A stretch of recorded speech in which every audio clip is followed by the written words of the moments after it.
تمه کېده چې امیر خان متقي تېره دوشنبه پاکستان ته سفر وکړي، خو د هغه سفر ناڅاپه لغوه شو. خو د پاکستان ډانو ورځپاڼې اوس د دې سفر د لغوه کېدو دلیل روښانه کړی دی: د امریکا مخالفت.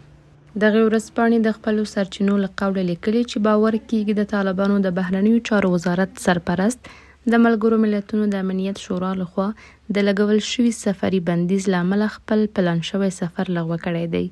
خو اوس دا روښانه شوې ده چې واشنګټن د دې موضوع په اړه پریکړه تر وروستۍ شیبې پورې وځنډوله او بالاخره د دې معافیت له ورکولو ډډه وکړه چې په پایله کې پاکستان ته د امیر خان متقي سفر لغوه شو.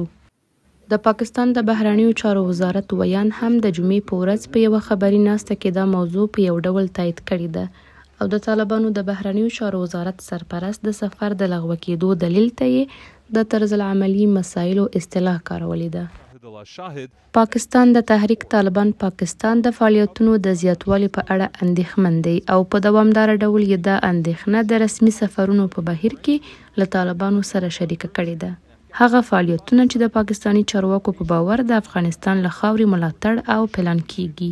د افغانستان لپاره د پاکستان ځانګړی استازی وایي کله چې تحریک طالبان پر پاکستان برید وکړ افغان طالبان هم پکې ښکېل وو.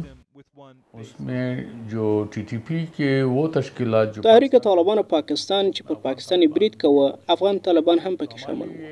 دې موضوع موږ ته دوه چنده اندېښنې رامنځته کړې. افغان طالبان وویل چې بریدونه د دوی له اجازې پرته ترسره شوي. د دوی مشر حتی امر صدر کړی وو چې پر پاکستان برید حرام دی. د دې سره بریدونو دوام درلود.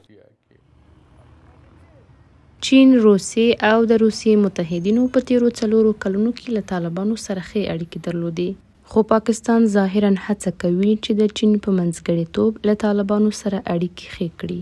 ځینې پاکستاني ډیپلوماتان چې په سفیران لاوچ نومي پروګرام کې برخه اخیستې ویلي چې چین په دې برخه کې مهم رول لوبولی دی. پاکستان او افغانستان هیله لري چې د طالبانو د بهرنیو چارو وزیر په راتلونکي میاشت هم پاکستان ته سفر وکړي. دا ټول د دواړو هیوادونو ترمنځ په اړیکو کې د ورو خو ثابت پرمختګ نښې دي.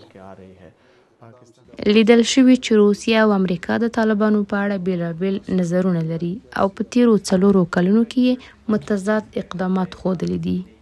روسیې د روان زیږدیز کال په جولای کې طالبان په رسمیت وپیژندل، په داسې حال کې چې متحده ایالات په ښکاره ډول په افغانستان کې د بشري حقونو او د ښځو د حقونو د سرغړونو په اړه اندېښمن دي.